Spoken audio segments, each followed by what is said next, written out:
Our next speaker is a longtime regular presenter here at Hope, as well as a writer and columnist for 2600. Fans of his work in the magazine would know him as the Telecom Informer. Here to speak with us now about how your mobile phone is tracking you and how to fight back, please welcome TProphet.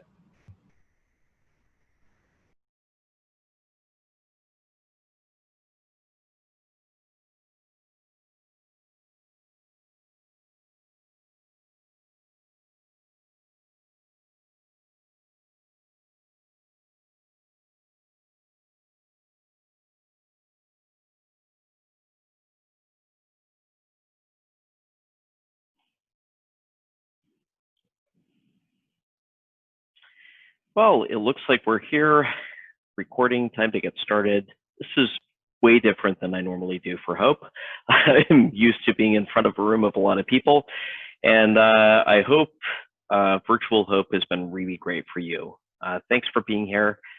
Thanks for supporting 2600. And this presentation is about how your mobile phone is tracking you and how you can fight back. And, you know, I think we all know that our mobile phones are tracking us, but it's kind of tough for that to really be actionable. And it's also hard to understand the full extent of it. So who am I? I'm TProphet, also known as the Telecom Informer. I write for 2600, and I've been writing since 1990. So it's been 30 years now, which is pretty cool. And if you don't subscribe, I really hope that you do subscribe to 2600 because you know, you are why we do all of this. And I really would love to see more people get interested in telecom because there's a lot there, and we'll dive right in. Let's see if I can figure out how to advance this slide. There we go. So mobile phones used to look like this. I actually had a Motorola Brick when I was in college. They were easily clonable. So you could actually wire up a parallel cable to these terminals on the back, you know, underneath the battery. And if you did that and you ran a program called mot66.exe on a 386DX25 and nothing else, you could change the ESN and min pair. And, you know, basically these were just mostly radios. You know, they started off being made by Motorola. You know, they were pretty solid as radios. The security wasn't all that good. And, you know, they certainly didn't have any capabilities to be tracked down. Like, you could do it, but it wasn't a device that was inherently designed to really, you know, figure out where you physically were located or report that anywhere. And so some of you may have seen this if you've been around Hope for a long time, or 2600. This is Kevin Mitnick. He was actually wanted by the US Marshals, and it was hard for them to track him down, even though he was on teleconferences on cloned cellular phones every day practically. And the reason for this is that tracking phones wasn't easy in 1995, especially if you were cloning them, as Kevin was doing. You know, he was basically using stolen credentials, loading them onto his phone, and, you know, calling as someone else. So it was really tough to figure out, you know, where he was at the time. The information wasn't nearly as available on the network side as it is today. So ultimately, if you've read the book Takedown, and he'll probably hate that I mentioned this, but by Shimamura, the method that they used to find and ultimately apprehend Kevin Mitnick was triangulation. And so what they did is figured out which phone that he was on, and from there they were able to force the phone to ping between multiple towers. They were then able to infer an area where he likely was, and they got it down to an apartment complex. And from there, it was just wait and see, and eventually he was apprehended. And so, you know, it used to take real work, and this is a theme that I've kind of hammered on a lot at Hope. It used to take real work to actually track somebody down. If you wanted to do that, in the telecommunications world. You'd have to go down to a central office to tap a phone, or you'd have to, go out into the field to find somebody who was using a cloned mobile device. This wasn't an easy thing to do. It actually took work, and it these days is a very different situation. So how did all of that start? Like many things, it started with 911.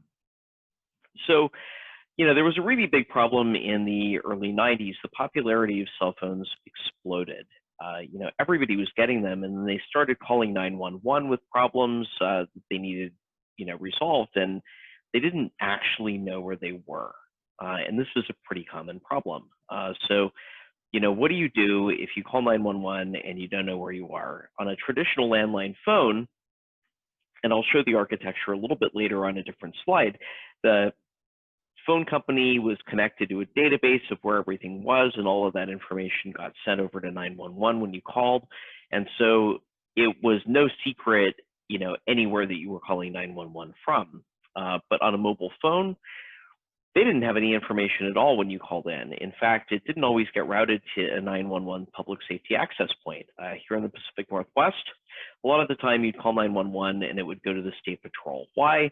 Well, back then, most people were using mobile phones in cars, and they were using them while they were driving, and so most of the calls that came in involved things on the highways, and so that's why they picked the State Patrol as where to send the calls.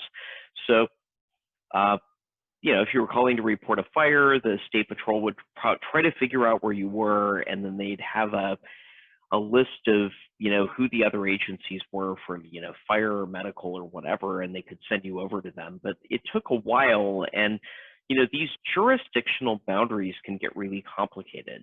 So sometimes it'd take being transferred 2 or 3 times before you ended up with the ambulance service in your area. So this was a legitimate problem. So in 1996, the FCC made an order for E911. And what they did is they basically required the mobile carriers to send along a phone number, the tower location, and basically it was the phone number of the mobile device that was calling, and the tower location, which is the tower that you were connected to when you were on a mobile device. Here in the Pacific Northwest, though, that tower can be a long way away and really far from where you are. If you're out in Issaquah, the tower was up on a mountain above the town, so you literally could be anywhere in town. And also, the tower on top of the mountain was picking up stuff on the other end, so you could almost be to North Bend. You could be out towards Snoqualmie, which, if you know the area, is pretty far. So, if you were calling from an analog cellular phone, and it gets even worse here, because what if you were up on the side of Tiger Mountain or something? So this data just wasn't very good. It's better than nothing, but it wasn't enough to solve the problem of where is somebody calling 911 actually located so we can send the correct help. And so, the FCC started floating some proposals, and that got privacy people very concerned, because it started to come together what the plan actually was, and that was that phones would be enabled with capability where carriers would be able to locate you with a high degree of specificity and report that to 911. And, in order to do that, technically, there was just way more that phones needed to have built in to track location than previously was the case. And so, privacy advocates really got alarmed here, because remember, still, even in 2002, phones were largely used for calls and texts. Mobile data was barely a thing. There was this thing called WAP that you could use. It was slimmed down versions of mobile websites. There wasn't really an app ecosystem to speak of. You get these like weird Java applets. The thing that was crazily innovative then was ringtones, and barely any devices supported them. So this idea of phones being able to track you to almost exactly where you are, that was just a really new thing. And, rightly, privacy groups were concerned, but they got run over. And this is actually the story of everything having to do with mobile location. Privacy concerns just get run over. 2005, phase 2 comes out. And what phase 2 was literally everything in phase 1, which wasn't much, plus a requirement that 95% of phones that carriers supported had GPS capability built in.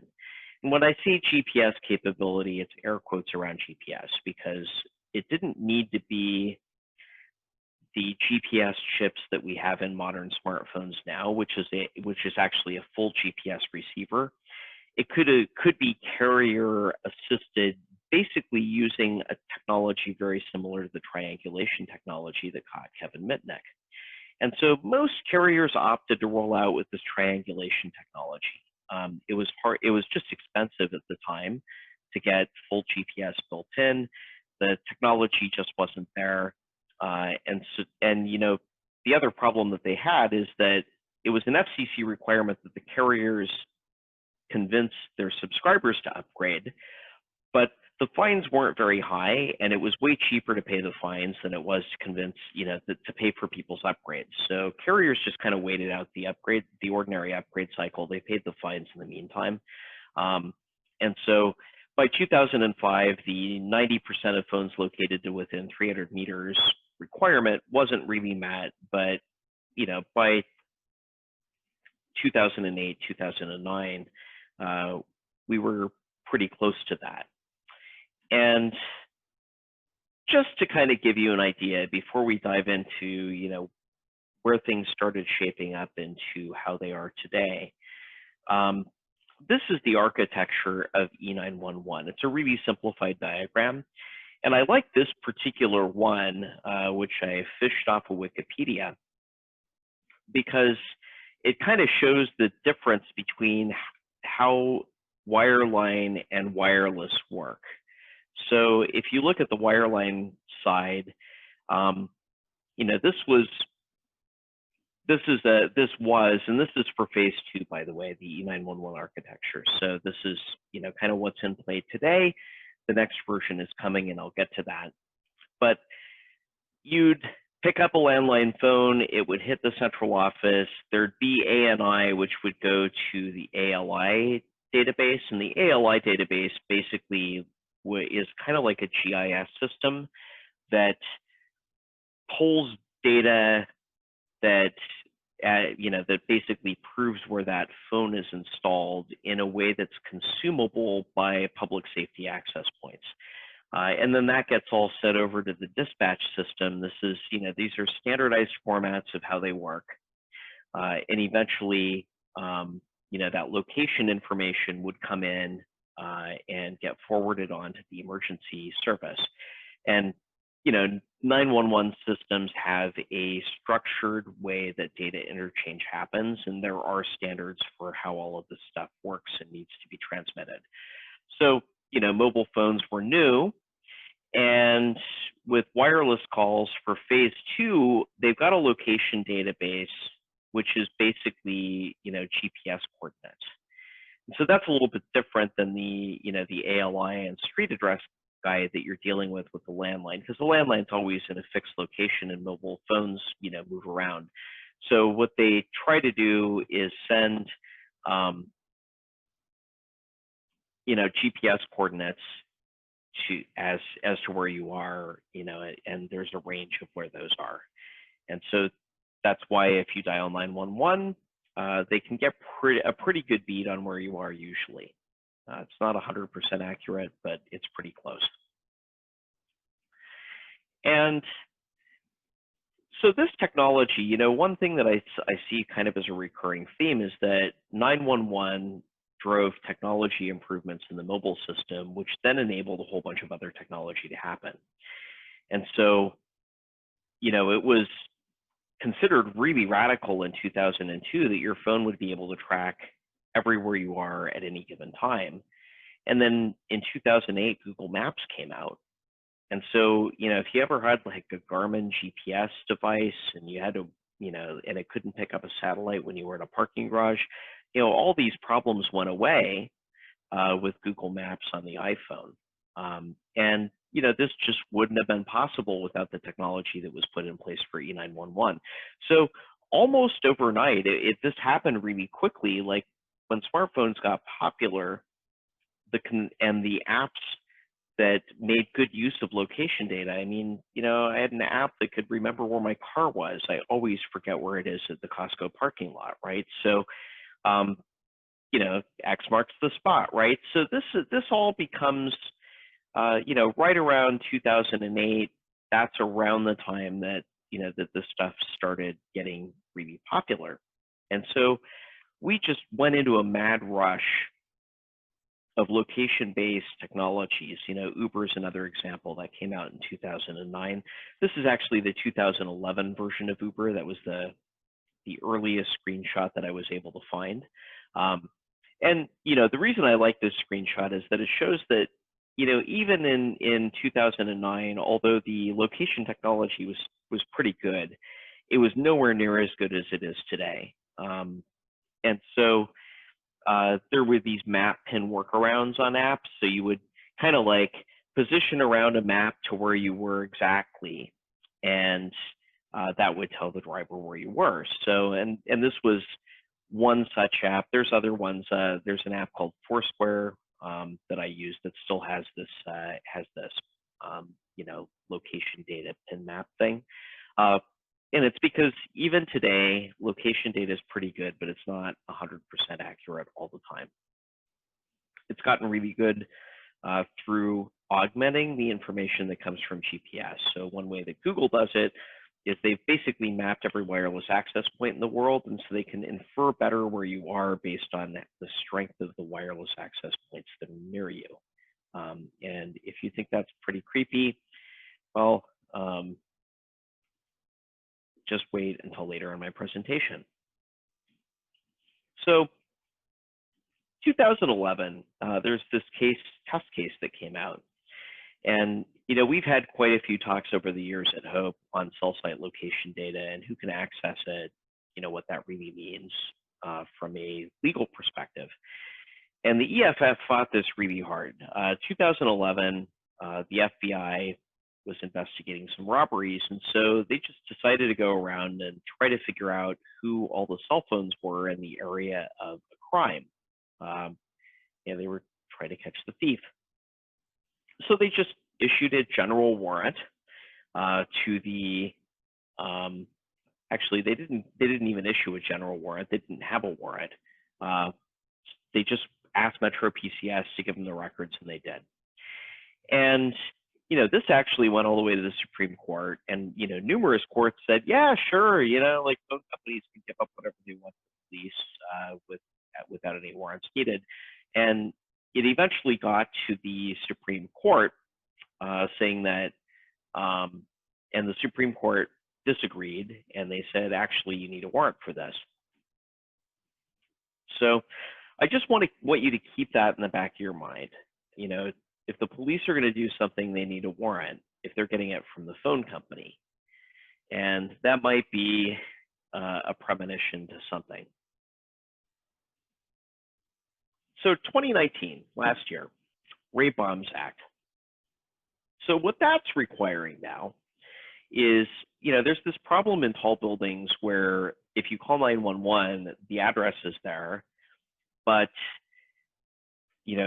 it's hard to know which floor somebody had a heart attack on, and especially if they can't communicate with you really well. And with all these mass shootings and other incidents, where people can call 911 but not necessarily talk, it's gotten concerning to emergency services that they have the ability to locate people not just at an address or within a few hundred feet when you look at something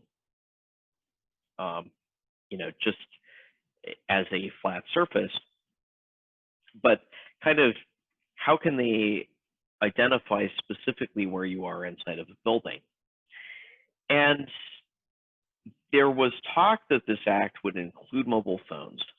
And that's pretty tough right now because the geospatial data is just not quite there today to really be able to determine where inside of a building you are. I mean, you'd have to put Bluetooth beacons all over the place or something. So once the infrastructure is there, you can infer that this kind of capability is going to be expected in mobile phones as well. So we won't be just looking at like a flat surface, but we'll also be looking at the full 3D space. I'm not sure how that's going to work exactly. The current technology doesn't support it. 5G doesn't either. So it's going to be interesting meeting the requirements, but I think that we could see a new wave of technology that really goes full 3D inside of buildings, and that'll be enabled by requirements for 911, because that's, believe it or not, 911 is just this thing that keeps moving mobile technology forward. It gets stagnant for a while, and then there's a 911 requirement for location data, and then boom, all of these new things suddenly become available on the technology side. The minute this gets updated to require Bluetooth beacons inside of buildings or whatever, that's going to be where we get a whole bunch of hyper local mobile services, and to a degree that we don't really have today. But wait a minute, so there's a couple of slides ago, I talked about you had to have a warrant to get cell site location data. This is GasBuddy. And if you look under the settings menu and then you go to additional settings and then you go to location, then you see this, and it's like, wait a minute, they're just really burying it. They don't want you to see this. So Cubic got in the news lately because they have been tracking what people are actually doing on their mobile phones relative to the pandemic versus what's actually legally allowed. And they're able to see that, we have all sorts of scofflaws that are, gathering in groups and that are not following quarantine. How are they finding that data out? Because GasBuddy's narking on you, basically. And, I don't want to beat up on GasBuddy. There's a whole bunch of apps that share this information with Cubic. I shut it off. At least GasBuddy allows you to do that. Some apps don't give you the capability to shut it off. So props to GasBuddy for that. But this service is gathering precise location data if you let it, just because you have a gas app installed. And depending on the platform you're on, it could be doing this persistently all the time, like not just when you're running the app. So be aware. Your location's for sale. This isn't new. In 2018, and the link's right here, the New York Times blew the lid off of this. They went out and bought a whole bunch of data to, track politicians. It got very noticed when they did this. There was a whole bunch of, political controversy over it. And then, like many other things in the privacy space, it just blew over. Very little changed. All of this is still happening. It's just different companies involved. There's a different veneer of legitimacy. There was like no veneer of legitimacy in 2018. Now there's a veneer of legitimacy, which I'll get to later. So, it's not just apps doing this. Cell carriers are selling your real-time phone location data as well. So, cell providers got caught selling your real-time location data to these data brokers. And so these are like middlemen that would be intermediaries between the carriers who had the location data and somebody that wanted it. And there was a high-profile article where a bounty hunter went and tracked down somebody's, physical location based just on their mobile number. And it was one of these shady data brokers that had very few controls at all on who could buy the data. So if you just knew who this company was and you paid them not very much money, if you wanted to stalk your ex or whatever nefarious thing, find out where the president is, you could just pay these guys a little bit of money and they just get the information straight from the carrier. You know, kind of a security problem, kind of a privacy problem. So, you know, the carriers said that they'd stop doing it. They haven't, I don't think. I can't prove it, but I can prove that there's data that would be very hard to get from anyone other than carriers. So we'll get to that. Anyhow, the underlying point is that carriers have repeatedly been caught selling information, and they've promised to stop, and then they've been caught again doing it. And you know, the reality is it's just too lucrative to sell this information to data brokers. That data is very valuable. So again, not every reason why a carrier would want, why somebody would want information from a carrier is nefarious, right? Location Smart's the first company that got caught doing this. And what they appear to be selling now is a service to help banks stop credit card fraud.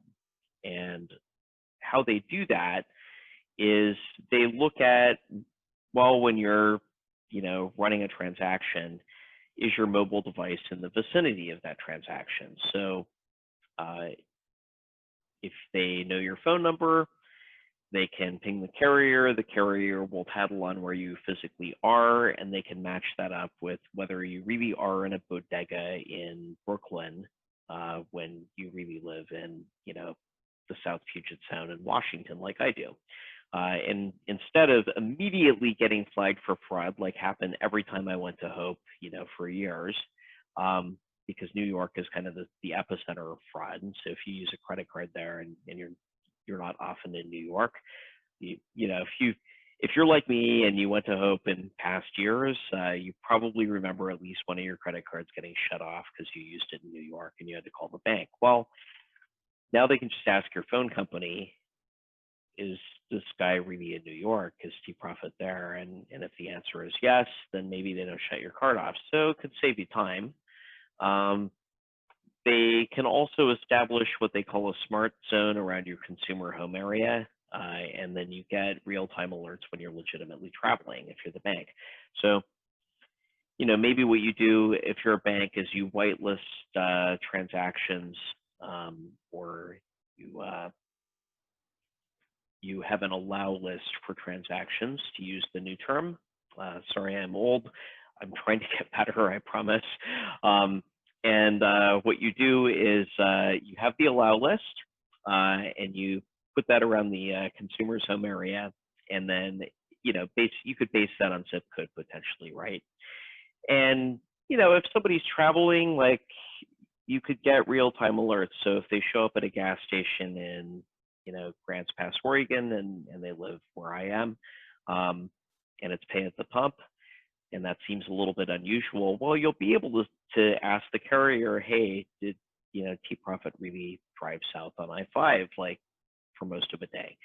And if the answer is yes, then you just let the transaction go through, right? So some other location, but you know, those two things, when I look at that, it's how else would you get that without the person knowing? You know, if I installed an app on the phone, or if I got like a push notification or something, you know, these are ways that the technology could work, but that's all with my consent and with my action.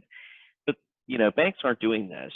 There's very few banks that'll ping you when you make a transaction suspicious and unlock it. There's a handful that do, but, you know, some banks are just, you know, seem to mysteriously know when you're doing things that are legit versus not, and it seems to be these kinds of platforms. So another clue that this is potentially, this location as a service platform is potentially in cahoots with the carriers, is they claim that they have presence detection for indoor locations, and they've got secure cross-carrier access to mobile and landline devices. So that'd be really hard, right? Presence detection for indoor locations for, you know, with a mobile phone, that would require knowing whether a cell site is a microcell. And very few people would know that other than the carrier. mobile and landline device location. Well, your mobile device location from a carrier, secure cross carrier, that means that, they have to be getting it from the carrier. We're not talking about an app here. We're talking about the carrier giving location smart a data feed. So there's another company called Zoomigo. I hope I'm saying their name right. These Silicon Valley names are very special sometimes. Okay, verifying full name, secondary account name, home address. You could maybe do that from public databases or something, but wait a minute, we're looking at these risk factors: mobile, fixed, VoIP, new accounts, burner phones. Who has that information other than the carrier? Who has information about name and address changes, activation, deactivation date, or number porting other than the carrier? So clearly, and this, I retrieved both of these screenshots today from their respective websites. This stuff is live right now. So, don't accept any excuses that, oh, it's just an old page and like it's old data and we promised we wouldn't do that and we respect to, nothing is more important to you than our privacy, blah, blah, blah. I don't believe it, because all of this stuff is here today, even after these companies have been raked over the coals. So I think they're just selling this right now. And the way they've been able to sell it seems to align with something that happened with my Wells Fargo account, which is the consent loophole. So apropos of nothing, on my December statement from Wells Fargo, which is one of the banks that I have an account with, I got this interesting consent loophole. Yeah, most people don't read this stuff. It's in the fine print at the bottom of your statement. I read this. And so I went and read through here, and it's like, wait a minute. You authorize your wireless operator to disclose your mobile number, name, address, email, network status, customer type, customer role, billing type, mobile device identifiers, IMSI and IMEI, and other subscriber and device details, whatever those are, if available, to Wells Fargo and service providers for the duration of the business relationship, solely for identity verification and fraud avoidance. Okay, that's interesting. It's so, and then they direct you to their privacy policy, which basically says you have no privacy. And then there's the other fun thing that says you represent that you're the owner of the mobile phone number or have the delegated legal authority to act on behalf of the mobile subscriber to provide this consent. So let's unpack this a little. If I gave my mobile phone number to the bank when I signed up for an account 10 years ago, or more than that, they've turned this into they're allowed to track me just with my phone number by asking my move carrier. And so I think this is the way that these data brokers are able to continue buying from the mobile carriers. What's likely to have happened is the mobile carriers told them, look, we need consent.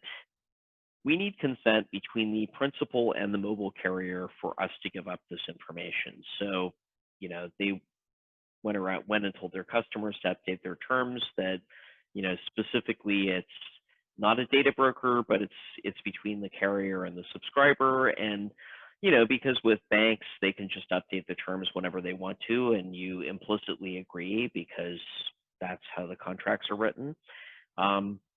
That's what this has turned into. Like, Wells Fargo can track you. So fraud avoidance, that's an interesting one. What does Wells Fargo consider fraud?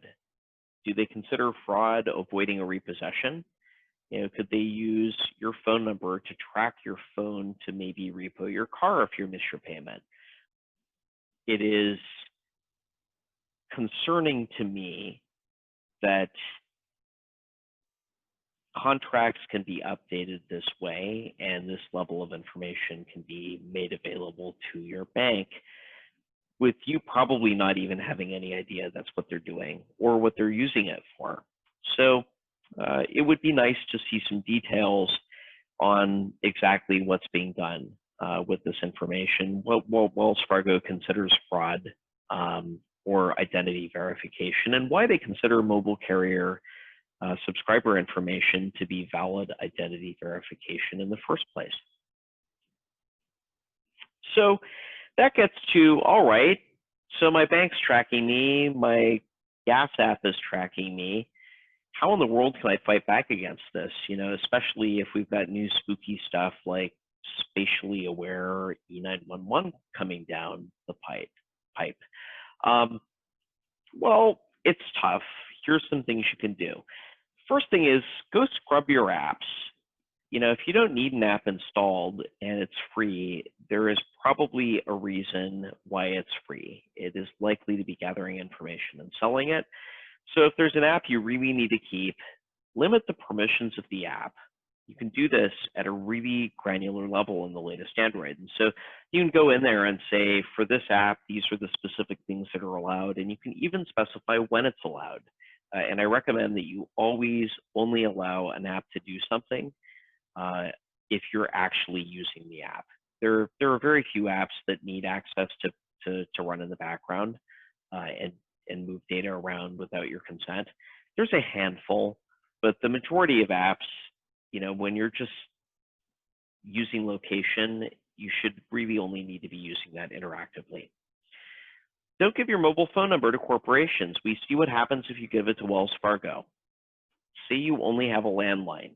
So no matter how many times they beg and plead, and you know, if you don't have a mobile phone number on file with companies, which I don't, every time I log into something, bam, I'm getting, you know, prompted for a mobile phone number, like everything from eBay to like every bank that I'm with. It's just like, nope, I'm old fashioned. I only have a landline. So yeah, there's not a whole lot they can do if that's all you've got, except there's one bank, Basque Bank, which will not let you have an account if you don't have a mobile phone. They are literally digitally, you know, enforcing the digital divide. You are not allowed to sign up for an account with that bank if you do not have a mobile phone. I went around and around with them. I'm like, I only have a landline. What do we do? And they're like, well, we don't want you as our customer if you don't have a mobile phone. That's the bottom line. Whether it's legal or not, I'm not sure. Seems like digital redlining to me, but that is a separate talk. Use phone proxy services. So what's a phone proxy service? Google Voice is a good one. Keep in mind that if you give all your information to Google, who knows what they're doing with it. I have to make trade-offs in my life. So, you know, the ecosystem that you pick is going to be Google or Apple. And I'm in the Google ecosystem, so I picked Google Voice, which works pretty seamlessly with it.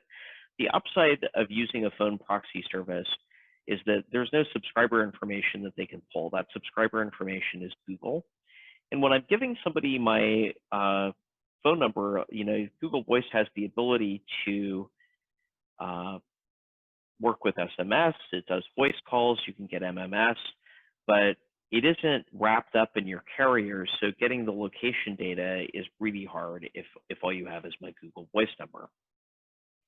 So the flip side of that is the more privacy that you assert, the shadier you may look to algorithms. And so, you know, I assert a fairly high degree of privacy. Not really. I mean, like, I'm really reachable, but I don't give up a ton of information that can be used nefariously without my knowledge. So it looks pretty shady to the algorithms, right? If I'm using Google Voice, a lot of stuff just blocks me out. Not giving a mobile phone number to corporations looks a little bit weird. You know, it is some inconvenience having to go through and scrub my apps and, you know, kick stuff off my phone periodically that doesn't need to be there. But that's what I do. I also have some other, you know, things that I do to maintain privacy in my life. I'm not nearly as crazy with it as many people in the privacy community are. I need a balance of, you know, reasonable degree of security versus, you know, a reasonable degree of privacy. And I think that I've struck it for my personal use case. Another thing you can do is you can just hack the algorithm. So if you use a prepaid mobile service, that will show up as a burner phone if you've never registered it. But if you register it, it just shows up as a mobile account. So register everything with a name and address. And I would like to remind you that Emmanuel Goldstein, PO Box 752, Middle Island, New York 11953 is not your name and address. You know, another thing you can do, like one thing that you know, I don't think enough people do to preserve privacy is use corporations and LLCs and trusts for doing that. It's really easy to form an LLC, pretty easy to form a corporation, not very expensive to maintain any of them. And then that gives you the ability to open business accounts for everything. So you can open business bank accounts, business phone accounts, business credit cards, and then everything's in the business name, which for whatever reason, because corporations tend to trust businesses, ends up ranked higher trust by the algorithms. So I've got all this business stuff because I legitimately own a business, and I'm able to use those resources to be able to get around a lot of the algorithms hating me in my personal life. And then one other really fun thing that I like to do, just because I have phone numbers all over the world, is to register for services using those foreign phone numbers. I lived and worked in Europe for a year, and so I have a Dutch phone number. I register for everything that might be a GDPR headache for companies using my Dutch phone number. And you know, what that automatically does is it just turns off a lot of the more intrusive and annoying privacy practices because they're not compatible with GDPR. So if you've got a phone number, you know, you can use these algorithms to your advantage by running them through different filters. And that is one thing that you can do. So that's my punch list. I'm happy to answer more in the Q&A, you know, give you some ideas. And what I want to do here is thank you. Thanks for putting up with this crazy format for a talk. This was one shot and go. I'm not going to go back and tweak and this edit because the talk's pre-recorded at the last possible second. It's 1:12 in the morning right now. This is due right now. So it's not going to be as polished as I normally am. But hey, it is 9 Days of Hope. Thanks so much for supporting Hope, for supporting 2600. You're what makes all of this possible, and I really mean that. So thanks for not demanding a refund and being here for this crazy experiment, and I hope to see you all in person in 2 years in New York. Thanks again, and we'll get to the Q&A, hopefully on a live session starting right now. Bye.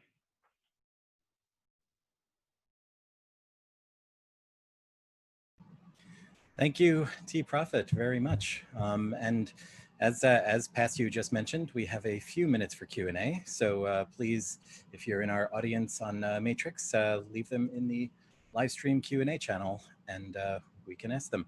One question from the audience: do we need BT beacons in future if infrastructure continues to improve and includes 5G's precise location features? So that really is going to be up to 911, what is required by 911 and what technical specifications come out. You know, updating building code and doing it at a nationwide level is a very complicated thing, as you can imagine. And there may be a better technology that comes along than Bluetooth. So I'm not sure that it's necessarily going to be based on that. Bear in mind that, you know, if we go with Bluetooth beacons as the technical layer, that means Bluetooth has to be able to come on whether you want it on or not. It means that it's going to be draining your battery. So I don't think it's the best technology. It's the best one we have right now for this kind of thing, but there's new research all the time, and I think that there's a lot of possibilities in the future. Do I think that E911 regulations are going to get updated to try to identify you inside of a building? Yeah, absolutely. I mean, it doesn't do a whole lot of good if you're at a giant stadium, for example, and you dial 911 and you know, the only thing the fire department knows if you've had a heart attack is that you're somewhere in that stadium. So we can see this coming. It's just a question of exactly how it's going to be implemented and when. Next question from the audience. What is the best way to balance the security benefit of two-factor authentication with the fact that you must turn over to them your mobile number? That's a really tough one because a lot of the time 2FA is a Trojan horse to get your mobile number and maybe track you with it. So the way that I do it is twofold. The first is I have a separate device just for multi-factor authentication, and I use that separate device with non-SMS based multi-factor authentication services. And there's a lot of things that you can use, like Google Authenticator, for example, that don't require you to get an SMS, but do give you the benefit of multi-factor authentication. And in fact, it's better than SMS based multi-factor authentication because it's more secure. The problem is that if anything ever happens to that device, then you've lost your 2FA tokens. It gets pretty complicated to untangle yourself from that problem then. So it's just, again, going to be kind of a security versus convenience question. The other thing that I do with SMS 2FA is phone proxy services like Google Voice do support these. It's just a question of whether they're using a service to rate whether your phone number is shady and allow you to use it or not. So for example, a couple of banks that I do business with refuse to accept the Google Voice number. They consider that to be totally shady and it's not a valid option at all. Wells Fargo, in fact, refused to accept the Google Voice number. So they sent me a hardware token for multi-factor authentication. And so that's what I have to use. But normally they charge for it. And because I only have a landline and that was the only way I could get SMSs, they waived the normal $35 fee and sent me the hard token for free. So small victories, I guess. Next question, have you seen other industries saying the no phone, no account to you? Or do you know of other companies that have similar practices? Basque Bank is the first one that I've run into that's done this. And, when they told me this, I couldn't really believe it because there are a lot of parts of the country where you still can't really get mobile phone service. The more rural and remote that you're in, if you're in, anywhere from Stehekin, Washington to halfway up the Haul Road in Alaska, there are just lots of places where mobile phone service isn't available yet. It's not a lot of people, but there is a lot of geography, right? So are we going to enforce a digital divide through banking? Are we going to draw a digital red line around rural areas and say people who live in these places and can only get a landline can't have a bank account now? We're in uncharted territory. And so far, the banks are doing that. At least one bank is, Basque Bank. And it's kind of an open question as to what else is going to do that and whether or not it's going to remain legal. But I don't think it should be. And if you don't think it should be, you should probably talk to your Congress people. Another member of the audience asks, to what extent can E911 location be spoofed on a commercially available phone? I don't even want to get into that. And the reason why I don't want to get into that is there's a thing called swatting, and that's just not something that I am even willing to help anybody consider doing. Okay. I think this will have to be the last question. We're just about out of time, but someone asks, do you know if anyone has tried using GPS spoofing so the mobile phone thinks it's somewhere else? Would that set off an alarm when it doesn't jive with the location provided by tower triangulation? So I don't know what the thrust of the question is, but what I can say is that, so many of you know that I used to run a dating app called Cuddly. And oh yeah, there sure are GPS spoofing apps. If you have a rooted Android phone or a rooted iOS device, there are location spoofing apps that exist for this. And we see that all the time in dating apps now, where usually it's innocuous. People are just, located in Lagos and trying to scam somebody in the US. So actually not so innocuous. That's 99% of the use case, and then 1% is just lonely people who don't have anybody around them in their remote areas. So they're trying to, make themselves virtually closer to a city. So yeah, these things do exist. They can be used for nefarious purposes or not. I'm not going to get into the 911 use case with these kinds of apps. Absolutely.